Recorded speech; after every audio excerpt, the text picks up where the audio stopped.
Llegamos a la lucha final por relevos. El ídolo de las multitudes, el Santo, y su compañero, Blue Demon, frente al Ángel Blanco y a Renato el Hippie.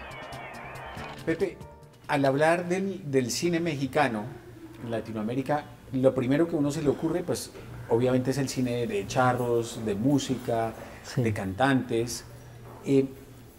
Culturalmente, este tema de la lucha libre en el cine, ¿a quién representa? ¿A qué público está dirigido?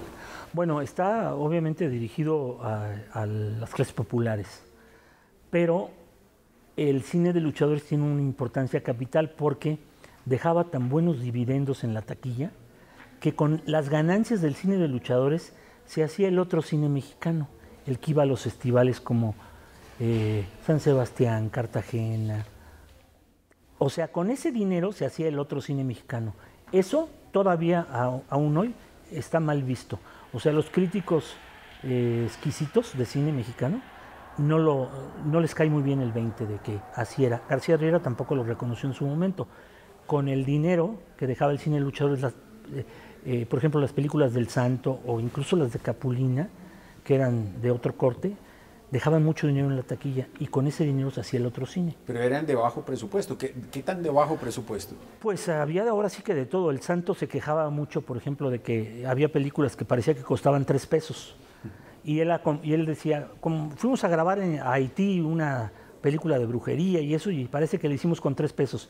Y en cambio decía, no es como en España, que fui a hacer Santo contra el Doctor Muerte, y esas sí eran películas. Eran películas como las de James Bond. Y uno se pone a verlas y no estaba tan errado el Enmascarado de Plata. Si tienen algo, obviamente salvando las proporciones, si estaban bien hechas y tenían presupuesto y él se sentía muy desahogado, ¿no? Entonces, sí había películas que costaban muy poco, pero había otras que tenían un presupuesto un poquito más holgado.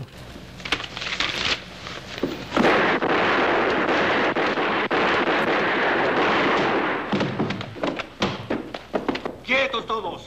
¡Agarren a la princesa! No te muevas. Si nos siguen, matamos a la princesa. Vamos. Corre, rápido. Con cuidado. No la sueltes. Apúrate. ¿Y qué esperamos? Nada, vamos.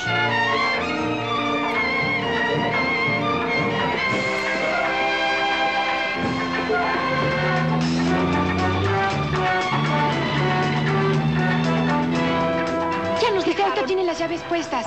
Apúrate.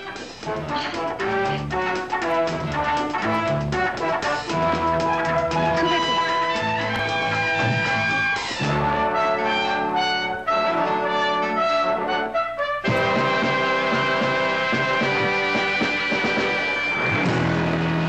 ¡Quietas! La película que inaugura este género, ¿cuál fue?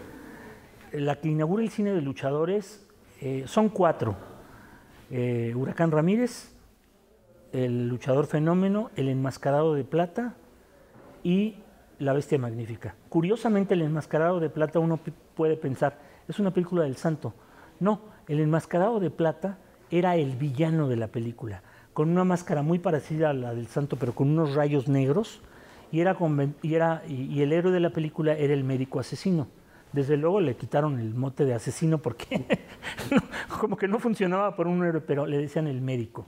Esa es la primera película. El Santo debuta 8 años después, 6 años después, en el 58, con un par de películas que hace en Cuba, Santo contra el cerebro del mal y Santo contra los hombres infernales, y luego se vuelve el actor más prolífero del género, seguido de Blue Demon, que también hizo muchas películas. ¿Qué es lo que hace? Y luego el Mil Máscaras. Pepe, ¿qué es lo que hace del Santo un hombre exitoso en el cine? Porque, digamos, está claro que era un buen luchador, Sí. pero para transmitir esa emoción o para despertar el interés y la pasión del público, ¿por qué el hombre era especial ahí? El Santo luchó primero enmascarado, luego luchó sin máscara, y luego decidieron enmascararlo otra vez y primero fue el Hombre Rojo y luego fue el Murciélago segundo, creo.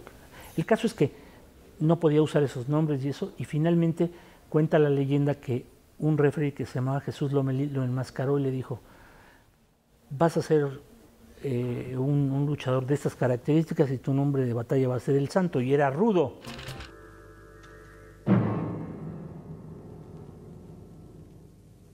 Bueno, ya no tenemos nada que hacer aquí. Vámonos. ¿Cómo que vámonos? Si no ha pasado nada.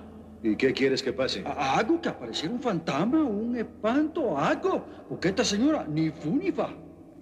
Déjate de cuentos y vámonos.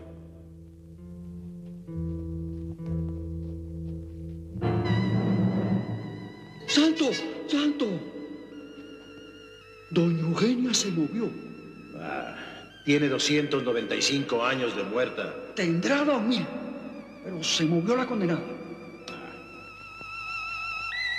Pero es un tipo que yo creo que estuvo en el lugar exacto y en el momento decisivo y se volvió un ícono. Tan poderoso que yo todavía sostengo que es uno de los 3 mitos más arraigados y más fuertes en el mexicano. Los otros 2 son Pedro Infante y la Virgen de Guadalupe, y no necesariamente en ese orden.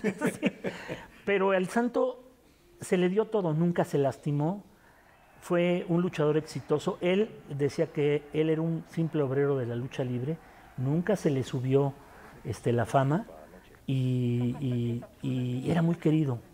Es muy recordado en el pueblo, todo lo contrario de su hijo, que la gente no lo quiere. Pepe, los cómics salieron en qué año? Porque esa fue otra gran industria que en los duró 50. décadas. Claro, José G. Cruz prácticamente inventa al personaje del Santo, lo vuelve el enmascarado de plata, inventa una especie de fotonovela a base de recortes y los números salían en color sepia y eran números visionarios. Yo alguna vez vi un original, tengo algunas copias, pero unos coleccionistas nos prestaron números del Santo, que eran una barbaridad de ejemplares los que vendían en la semana. Llegó a vender hasta 3 millones de ejemplares en una misma semana, pero tenía 1 millón garantizado cada semana, 1 millón en los años 50. Y estamos hablando de números visionarios, porque en uno de ellos yo me acuerdo que la policía le agradece al Santo sus esfuerzos contra la piratería. En 1951, uno dice como que eran muy adelantados, ¿no? Sí, entonces fueron un éxito. Hubo también números de Blue Demon, de Black Shadow, pero ya no con ese impacto tan fuerte que tuvo el Santo al principio, ¿no? Pepe, si uno se pone a ver las películas y empieza a ver, digamos, la selección de los enemigos de los héroes, refirámonos al Santo, porque es el más relevante, hay una cantidad de monstruos y de monstruos además universales. O sea, el Santo podía enfrentarse contra Drácula, contra Frankenstein, contra extraterrestres, contra vampiros, pero digamos las historias eran traídas a México. Sí, eran, digamos, ruralizados. Podemos ver a todos los descendientes de Frankenstein, del hombre lobo, en todas sus diferentes razas. El Santo luchaba contra extraterrestres, contra amenazas del más allá, del más acá, contra todo tipo de maleantes, secuestradores, asesinos. Combatió con todos.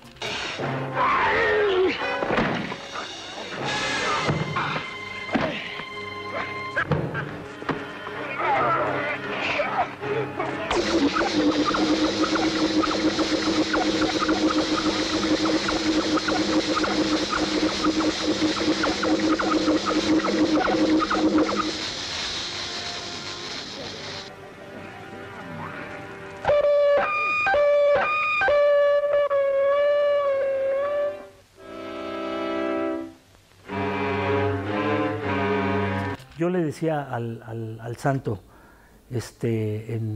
cuando lo entrevisté, le digo, Santo, ¿cuál es el personaje que más problema te ha dado en el cine, ¿no?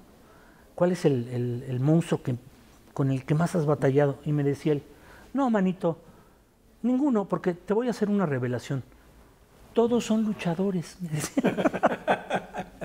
Era un personajazo, o sea, no podías atacarlo ni nada, porque era muy ingenuo y divertido a la vez, ¿no? Entonces le decía, no, lo volví a traer no, pero como monstruo. Me decía, Drácula. Sí. Es que se me desaparece y luego aparece en otra película y eso. Y yo le decía, oye, Santo, tú seguirás luchando contra toda clase de calamidades, contra todos, menos contra Godzilla. Digo, está muy grande. Pero es fantástico. Pero es interesante porque lograba traer, por ejemplo, esos personajes porque las cosas ocurrían en México. Sí. Es decir, la relación del público normal con Frankenstein, con Drácula, es en los Cárpatos o quién sabe dónde, muy lejos, pero todos estos extraterrestres y todos estos monstruos llegaban a México. Claro. A enfrentarse, a invadir a los mexicanos, claro. Y el santo los salvaba. Pues nada más imagínate, hoy en la mañana en una plática que daba con alumnos de secundaria preparatoria, estaban viendo Santo contra la invasión de los marcianos. Los marcianos eligen México para invadirlos y para lanzar un mensaje universal de paz. Y explican también por qué hablan en español. Entonces, si ves a los marcianos, pues son Walt Rubinsky, el nazi, Felipe Hamlit, todos que eran luchadores. Claro, con atuendos así, ojos astrales y todo. Los ves ahorita y en este momento podrían pasar como un grupo de rock alternativo, no como marcianos.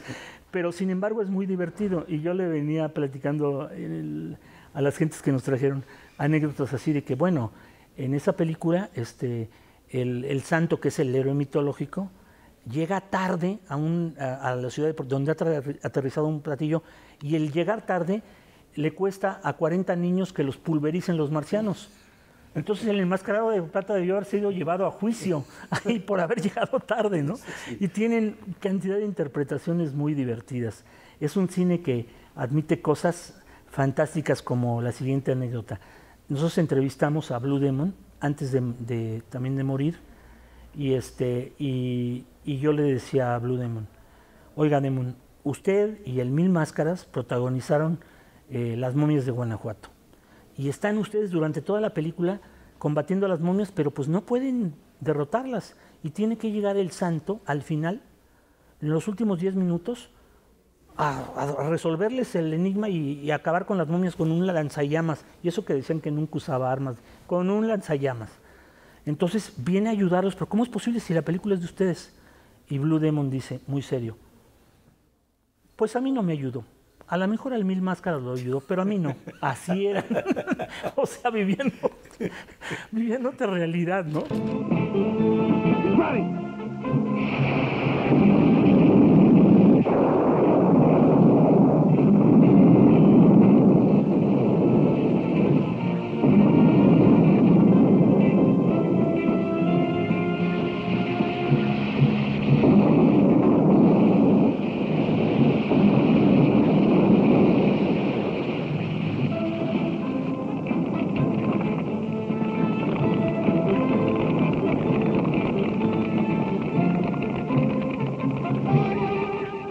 ¿Cómo te enteraste de esto, Santo? ¿Enterarme? ¿Qué va? El señor González y yo nos dirigíamos a San Luis, pero decidimos quedarnos aquí en el Hotel Real de Minas.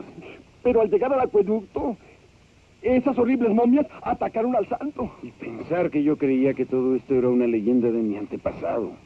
Bueno, señor González, vamos a dormir. Ay, y a propósito de dormir, vamos por Lina y Julio. Si ya despertaron, deben estar aterrados. Tienes razón, vamos. Vamos. Vamos.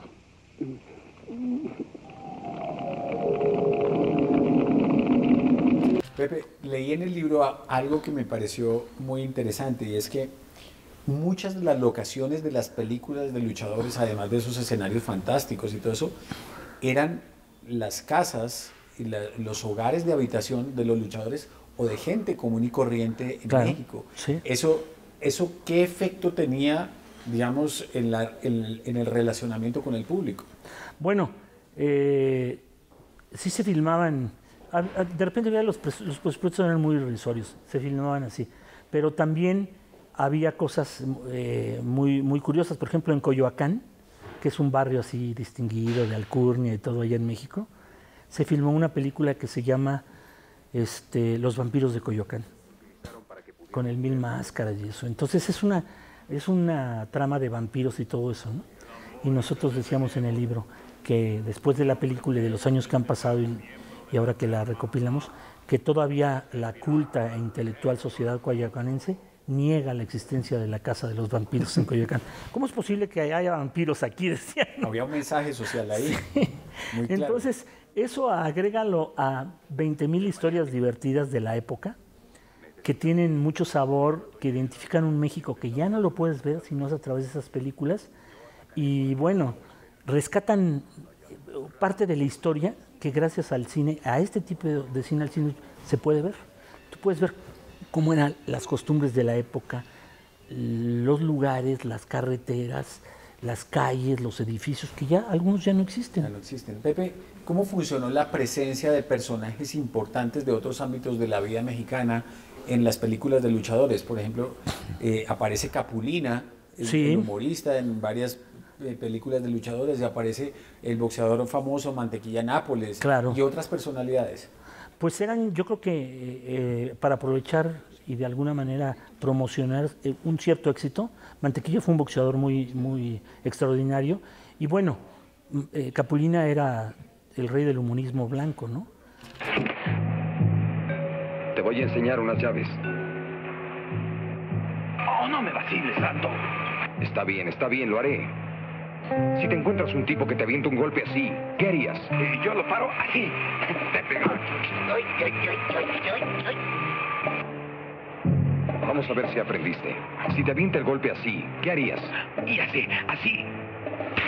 Ay, mamá. No, ven. A ver si aprendes, ¿eh? Sí. Si te aviento el golpe así, ¿qué harías? Yo así.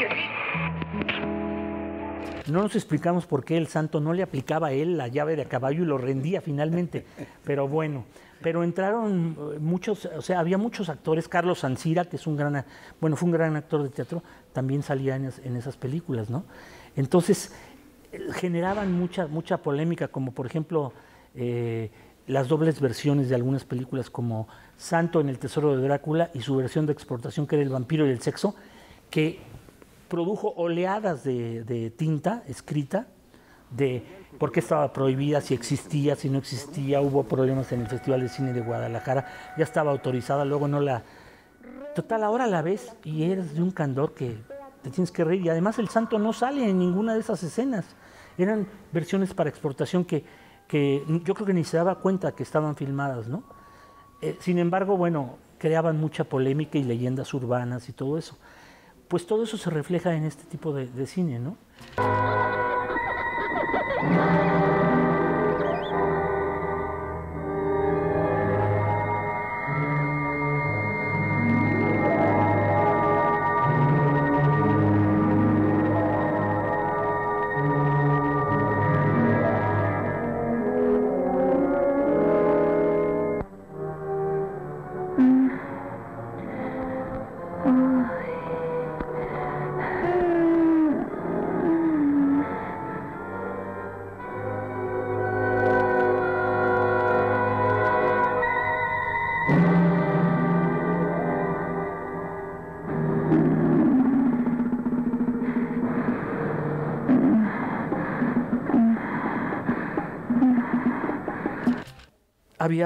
Hay cantidad de anécdotas de cómo las filmaban, cuánto se tardaban, el porqué, las tramas, ¿no?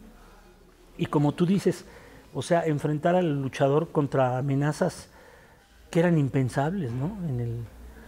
Había una película que se llama Santo contra los asesinos de otro mundo, que es como una lona mal cosida y adentro pusieron a gente caminando, y esa era la amenaza del otro mundo, ¿no? Un poco de gente debajo de una... Sí, caminando así. Entonces imagínate, tú te podías ir de un país a otro y la amenaza tardaría años en llegar, ¿no? Cosas Pepe, totalmente muy divertidas. El papel de las mujeres, sí, y en estas películas de lucha, ¿cuál fue?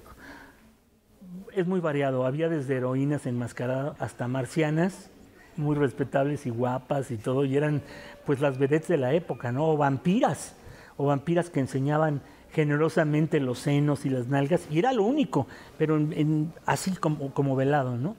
Pero de alguna manera jugaron un papel primordial en esas películas, no con un protagonismo como el que pueden tener los enmascarados y eso, que sucede en la misma lucha libre mexicana. Están los grandes estrellas, están las luchas de mujeres ahí también, pero en un menor grado, tienen su nicho y todo, ¿no? Pero sí hubo las luchadoras contra La Momia, las luchadoras contra el médico. Digamos, se enamoraban de los luchadores. ¿El santo fue víctima o los luchadores se mantenían al margen de esa atracción sexual? Yo creo que la mayoría se mantenía al margen, y el santo fue tentado muchas veces, pero supo salir airoso. En una de sus películas dice: creo que estoy siendo víctima de una seducción diabólica. Y se acercaba una mujer en bikini y todo, y el santo se ponía así al margen, ¿no? Sin embargo, pocas le vieron la cara en el buen sentido. O sea, muchas veces decían: santo, queremos conocerte y eso. Y entonces decía el santo: bueno, me voy a quitar la máscara. Y entonces hacía así, y la cámara lo tomaba de frente. Y claro, uno no le podía ver la cara.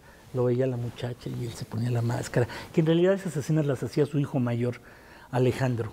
Él sabía. Pero era un personaje fantástico. A su hijo, Alejandro, que era el mayor, que era como su manager y lo acompañaba, les tocó una vez una filmación en donde está cerca de la Cineteca Nacional hay un panteón, el Panteón de Joco, a un ladito. Entonces le tocó una filmación ahí y estaba el santo en su camper y eso, en una filmación nocturna, y le dice a su hijo: ¿sabes qué, papá? Ya me voy, ya estoy muy cansado, y tú todavía vas a filmar unas escenas y eso. Y dice: no te me vayas, por favor. A mí estas cosas de panteones me dan mucho miedo. Papá, pero si tú eres el santo. Sí, yo soy el santo en las películas y eso. Pero aquí esto me da miedo, no te vayas, por favor, quédate conmigo. Imagínate el santo.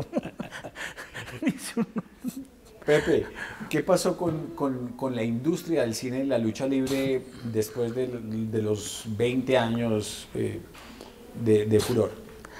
O sea, tiene su época de oro, hay muchas películas que son memorables, y Pepe Buil hace, yo creo que la mejor película formalmente hablando del cine de luchadores, que es La leyenda de una máscara, que es la historia del santo sin el santo. Como existía el problema de que si usaba el personaje con su atuendo plateado, su máscara y el nombre del santo, el hijo podría demandar y todo eso. Entonces, ¿qué hace Pepe Buil?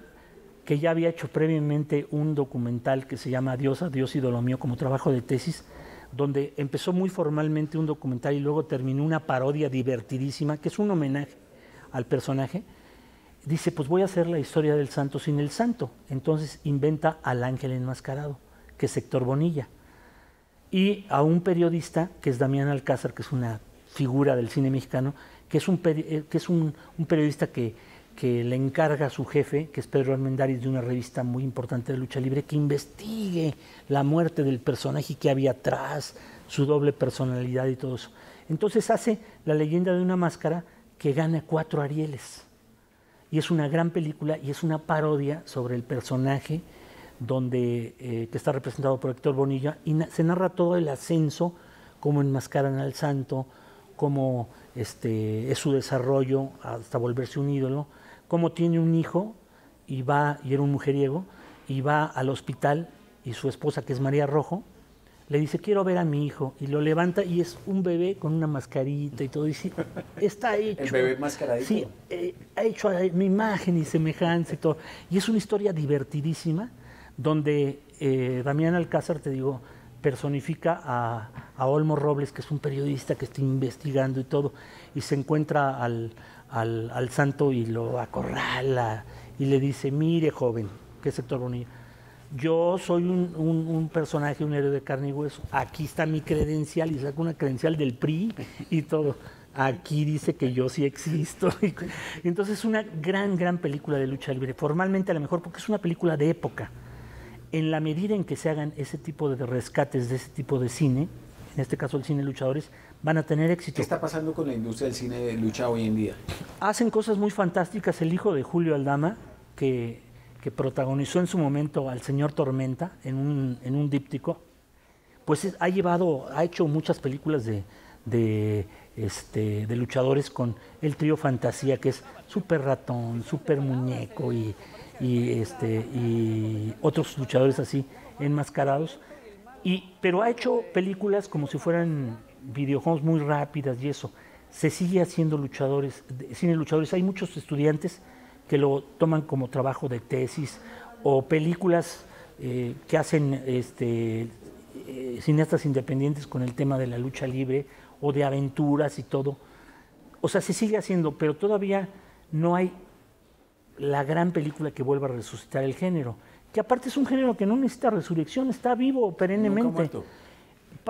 Tiene los más altos ratings en los canales de televisión, se vende muy bien en el mercado formal e informal, es de los más queridos y digamos la brecha generacional se ha pasado de abuelos a padres y a hijos. Hay gente que no ha visto una película de luchadores y ve algo y le gusta y se sumerge en ese universo fantástico y al rato quiere ver más cosas. Pepe, tú has recorrido México recopilando esta información y has salido fuera de México a contar esta historia.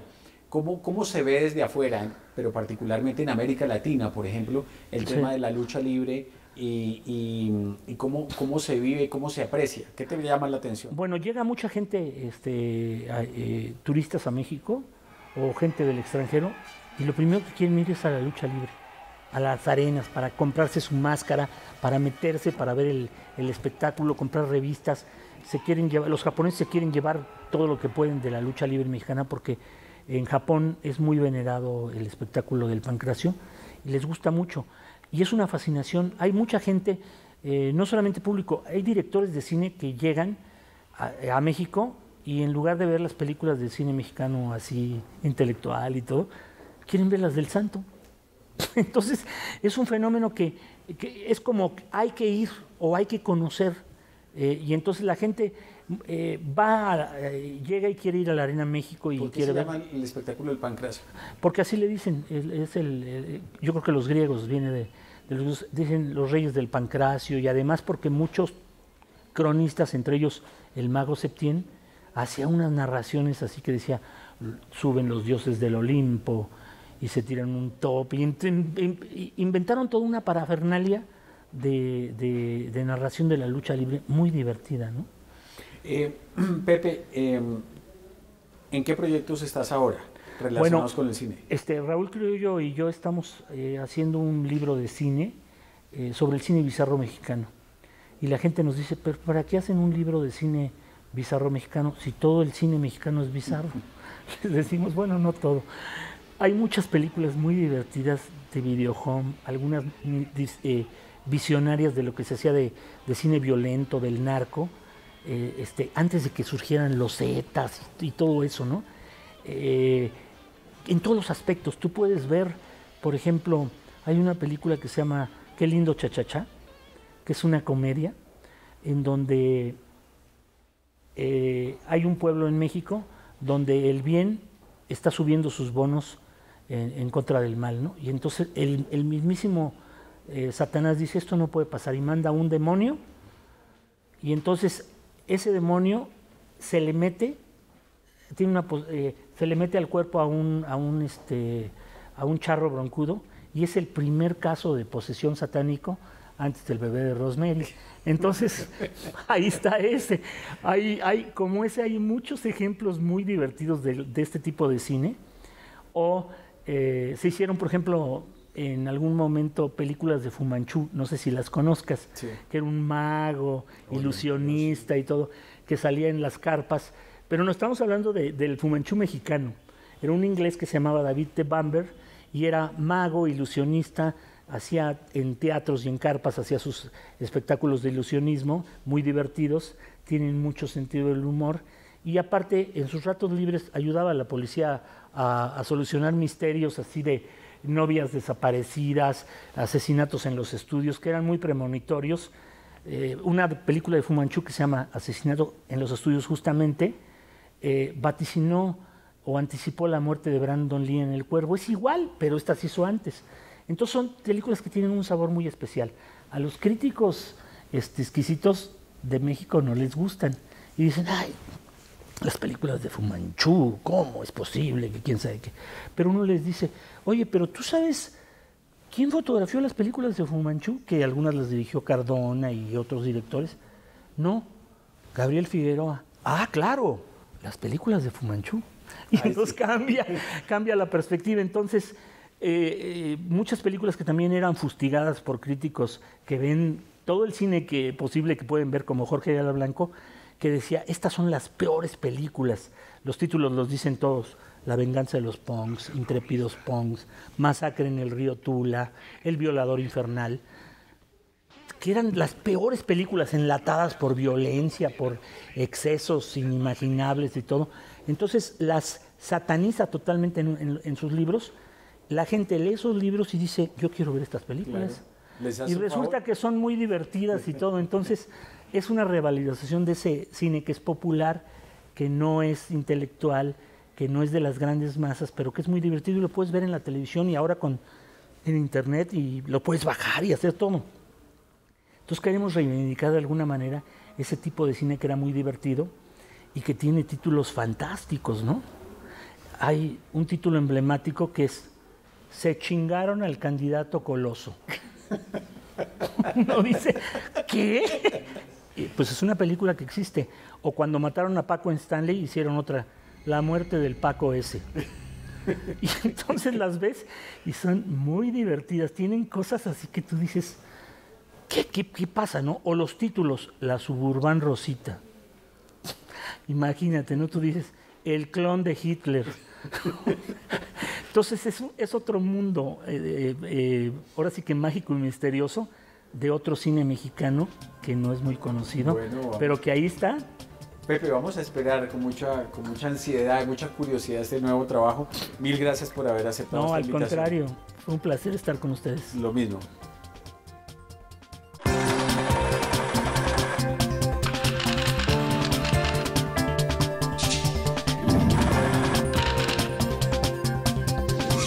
Palabras más con Álvaro García.